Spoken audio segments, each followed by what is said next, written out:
Uh, it's very easy to focus on bushfire. It's a clear and ever-present hazard, but there are a lot of other things that that can go wrong here. So I shall move on.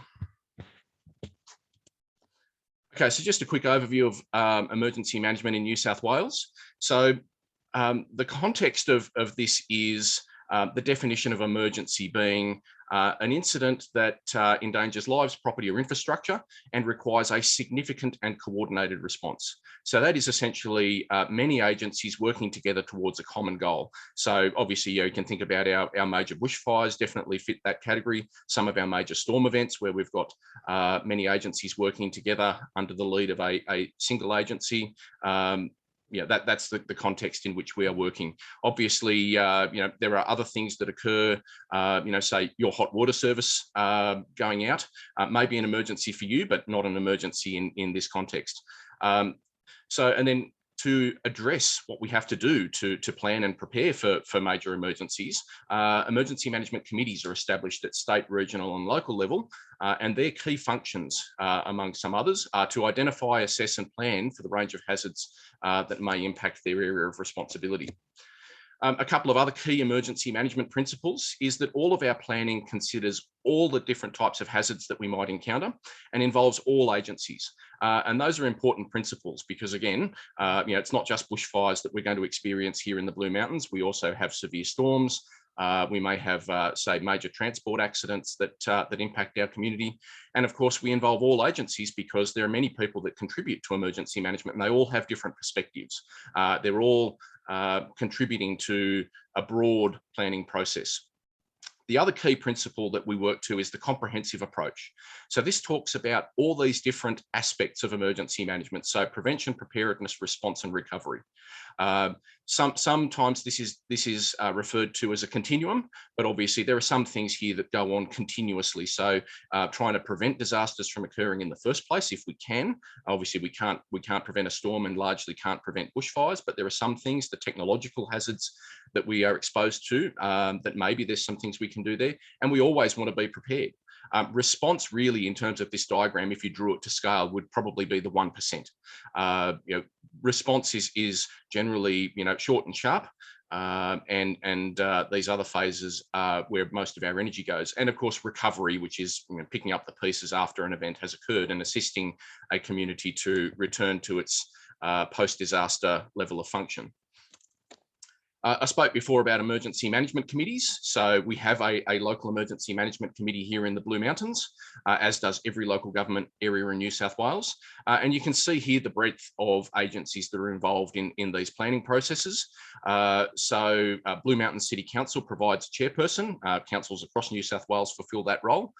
We have the local emergency operations controller, who is a senior police officer, generally the police area commander.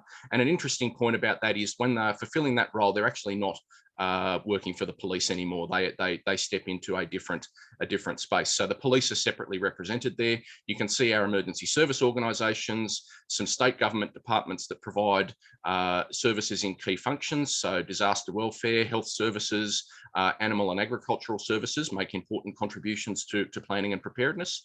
And then we have another suite of agencies who are defined as observers, but they also make a valuable contribution. So key land managers, statutory firefighting authorities, NPWS, Water New South Wales, utility providers, Transport for New South Wales.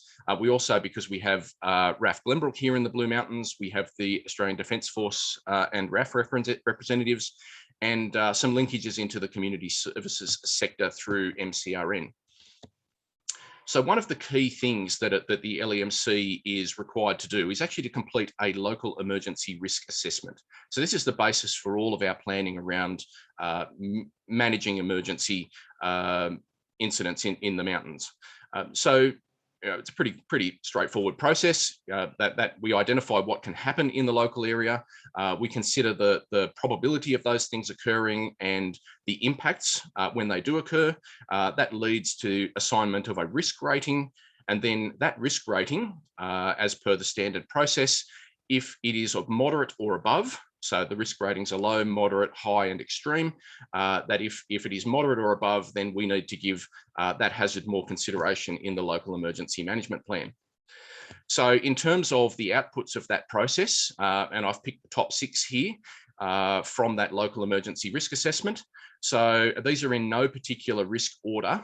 Actually, the events are actually listed in alphabetical order. But you can see here that there are quite a few things that are an extreme risk for us. Bushfire, obviously, heat wave. People underestimate heat waves. They're actually quite complex events with multiple impacts. And obviously they won't just affect the Blue Mountains in isolation, but an extreme risk for us. Interestingly, that even prior to the COVID-19 pandemic, we had identified a pandemic as an extreme risk. But again, this is something that goes beyond the Blue Mountains LGA to a regional, national and global level. Severe storms are an extreme risk for us.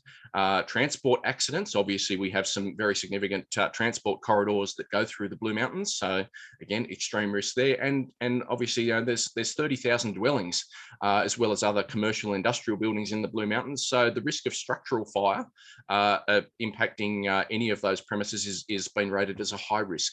And just hold those 6 things in your mind, because that will probably appear as a theme through the sessions throughout the day. Again, in terms of what we do in the local emergency management plan in addressing these hazards, what LEMCs are asked to do is prepare consequence management guides.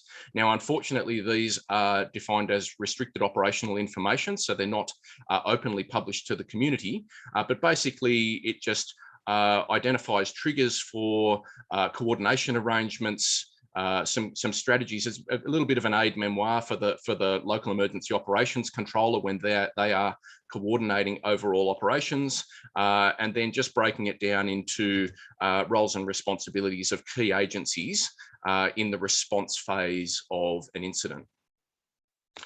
So another key principle here is that the State Emergency Management Plan identifies combat agencies. That's the term that is used, but essentially they are the lead agency for each type of hazard in New South Wales. So the combat agencies are tasked with developing hazard-specific plans. So there is a sub-plan for each major type of hazard at state level. So there is a state storm plan, there is a state bushfire plan, there is a state pandemic plan. So the combat agencies are responsible for developing those. They're also responsible for leading community engagement in relation to those hazards, and obviously coordination of emergency response when something occurs. So when we look at combat agencies across the hazards that I mentioned before, so in relation to a bushfire, it will either be the RFS or Fire and Rescue New South Wales, because we have 2 fire services here in New South Wales. There is a big red line on a map that actually defines the responsibility between the 2 agencies, but largely if you can think of, out in the national park is largely the RFS area, and in close to the urban zone is Fire and Rescue New South Wales. In relation to heat wave, this one's slightly different in terms of there isn't a single agency that is responsible for that. It's actually coordinated by the State Emergency Operations Controller, the CEOCON, because as I said before, heat waves are very complex in terms of their impacts.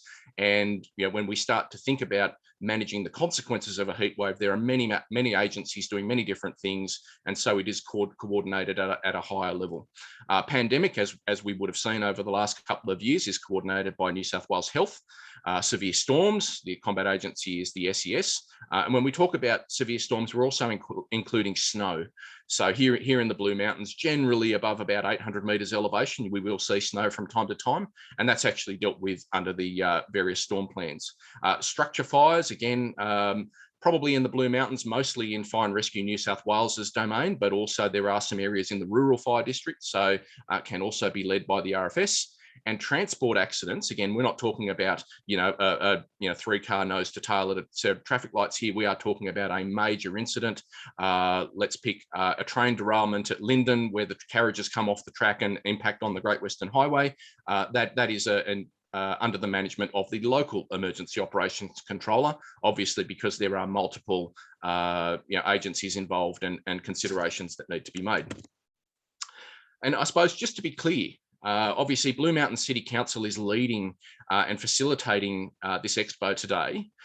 So I guess just to be clear on what the role of local government is in emergency management. And of course, we're not emergency responders, we're not an emergency service, so we don't lead or coordinate any aspect of emergency response, but we do support emergency services and other organisations when major incidents occur. Our key role is to provide executive support to the local emergency management committee and to facilitate all the related planning and preparedness activities that the committee undertakes. And the other thing there is we do have a significant role in supporting disaster recovery, and these are roles and responsibilities that are specified at state level. Obviously, council is also the manager of a substantial amount of land and infrastructure. As I said before, we provide emergency support services, so we have a significant involvement in that preparedness space around preparing our land. So we have a significant fire mitigation program that occurs on council land, so that that land is prepared for the occurrence of a bushfire and minimising impacts on neighbours where we can. And also, as an organisation, being prepared to provide these support services to other organisations when major incidents occur. And as I said, when we have a need to implement a formal recovery process, councils often provide a local recovery manager and a team of support staff, largely administrative, to assist in that process. When we have a really significant incident, basically the state will appoint a recovery coordinator separate to council, but council will still be heavily involved in supporting that recovery process. So stepping up a couple of levels of governance here, it's important to note that we have a national strategy for disaster resilience that covers a range of subjects in terms of how we as a nation can be better prepared for natural disasters. And one of the key principles, and I guess one of the main drivers for this event today, is the notion of shared responsibility. So everything that I've spoken to up to this point is really about largely about government and what the various levels of government do to be prepared and respond to major emergency events. However, like everybody, our resources are limited. There is a finite number of fire trucks, finite number of police cars, and there may be circumstances, as we've seen over the last couple of years with floods, with landslips, with bushfires, that there are times where our resources just can't keep up with the incident at hand. So it is absolutely critical that people, our community, understand their risk, plan accordingly, and are reasonably self-sufficient, so that whilst the emergency services catch up and find their way into affected communities, that people can largely be self-sufficient. So yeah, this is a really critical part of having a well-prepared and resilient community. So I guess now, starting to think about yourself as an individual. So I'm not going to answer these questions for you. I think it's really important, again, in this context of shared responsibility, that you start to think about this for yourself, around what are the hazards that you as an individual, given where you live and your day-to-day routines, what are the hazards that you might be exposed to? There's a few there that, going back to that emergency risk assessment, that you can probably pick from that list. There's certainly the top tier of risks that we see in the mountains, but there might be others. So have a think about ways that you might be affected by a disaster, and also how might those disasters affect you. Is it going to be a bushfire impacting your home? Is it going to be flash flooding coming through your front door and flooding your house? There could be a range of ways in which these events impact you personally. I guess a question for you is, where are you actually going to go to find relevant information about these hazards and how to be well prepared? And obviously, this forum today will hopefully answer some of these questions for you, and particularly around who can you go to for further advice and assistance. And I guess just an example here about sources of information. So Blue Mountain City Council has an interactive mapping portal available via its website. And whilst that's largely around town planning, land use planning, that there are some hazard related layers that you can put on there. So having a look here, the orange, yellow and red mapping that you see here is our bushfire prone land mapping. Now, just a word of caution on that is that the bushfire prone land mapping is a trigger for consideration of building standards when you are building a house or doing a substantial renovation. The bushfire prone land mapping does not tell you anything about your level of risk other than you may be affected by a bushfire at some point in time. So just bear that in mind. The other mapping that is sort of in the center of this image is actually flood prone land. Now, you wouldn't think that here in the mountains we have a big issue with flood. We certainly don't have issues like you see down on the Hawkesbury Nepean floodplain, but we do have significant issues with flash flooding during our peak rainfall events, and particularly where the drainage systems become overwhelmed and we start to get overland flow. So you can see here, this is actually a part of Hazelbrook, and there are some places there north of the Great Western Highway that when we have significant flash flooding, that it can and does impact on private property, generally for short periods of time, but you can bring up some of that information via our council website. Just noting that this information only exists where flood studies have been undertaken, and it is not a comprehensive overview of flood risk in the mountains. But this is just one avenue of investigation in terms of identifying your risks. So again, looking to the various agencies, again, similar theme to what we saw earlier here around planning and preparedness information. So if you're wanting information around bushfire survival planning, obviously RFS are the key agency there. Extreme heat is actually largely, when it comes down to impacts on individual, about impacts on our health. And so there is information on the health website to assist you in being prepared for that. Pandemic, obviously New South Wales Health, SES for storms, Fire and Rescue New South Wales for home fire safety, and Transport for New South Wales, the lead agency in traffic safety. But noting that at a local level, councils also play a significant role in communication of road safety information. So just a couple of other things to note around your risk and being prepared is that the impacts of a disaster may not just be physical. I've heard it described that even people who are not, don't lose a house or have damage to their property, that being in the midst of a disaster can be one of the most stressful things that you will ever experience. So I guess being psychologically prepared as well as physically prepared is quite crucial. Now, I guess it's sometimes hard to visualize what you're going to experience, but at least start that thought process.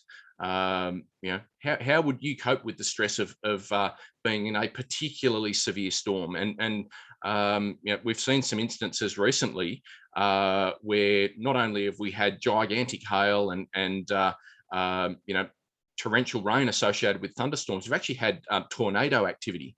And I dare say that being in the middle of a tornado would be a rather scary experience. I don't know whether you can ever be prepared for that, but just be aware that these things can happen. And the other thing here is, I guess, just assessing your support networks. There is pretty good evidence building that people who have good connections to family, friends, and neighbours, just as part of their social network, fare much better during disaster events than those people who are isolated. So if you don't have good local connections, in terms of if you don't know your neighbours and you don't have friends or family in the near vicinity, is thinking about, well, how do I build better connections, because these things will become crucial if you are affected by a disaster. And look, so I'm really at the end of my presentation here. Probably got a few minutes for Q&A, but obviously the intent of this event today is really to help you get ready. That disasters can occur at any time. Obviously, some types of disasters are seasonal. So bushfires strongly correlated with the spring and summer period here in the Blue Mountains. Severe storms, again, spring and summer. but there are some other types of events that may happen at any time of the year. So we really want our communities to be well informed and try and be disaster ready at all times. So that's really it from me. Look, as Beck mentioned at the outset, that if you do have questions that we can't answer here in the next couple of minutes, we have an email address, getreadybluemountains@bmcc.nsw.gov.au, and we'll take those as questions on notice and try and get back to you in the next few days with some answers to your questions. Okay, so excuse me while I just navigate the Q&A here. Okay, so I've got a question here. Is there specific disaster information and advice on the BM City Council website? Okay, so we do have pretty minimal disaster-related information on the website at the moment, but a key project that we're working on, really, Beck's lead on this, is the delivery of a disaster dashboard. So this is an emerging concept in emergency management, and very much led by councils, but on behalf of all agencies of their respective local emergency management committees. And unfortunately, we were unable to have the product go live for this event today, but in the next couple of weeks, hopefully it'll be up and running, which is really essentially a common operating picture with information drawn from a range of sources and presented in a centralized location with regards to incidents that are occurring now and access to information on all of the hazards that we've spoken about today, and links to agency websites, etc., where you can get more information about being prepared. So that will be coming online hopefully in the next couple of weeks. And again, council will do some broad comms on that once that information goes live. I've got another question here. Can I confirm the link to the risk map? So probably the easiest thing there is to just do a web search for BMCC interactive maps. And our website has an awful lot of information packed into it, given the breadth of services that council provides. And so navigating your way through the actual website itself from the homepage can be a little bit tricky. I tend to, even myself as an employee of council, I just do a web search and hopefully it'll come up as the top result. And then it'll take you through to that particular portal.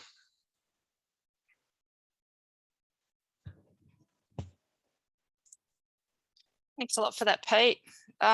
So do we have any other questions, or is there anything else that we can, I guess, provide you answers with? We can follow them up in the coming days. If you think of anything, as Pete said, just send it through to the Get Ready Blue Mountains email address, and we'll address those questions for you. We will be going into the bushfire ready presentation very shortly. That is being kindly presented to us by Andrew Kay from Blue Mountains Rural Fire Service District Office. He's the community engagement coordinator there. So if there isn't any more questions, I might open the lobby up for the next session, and we'll see you all in there. Thank you very much.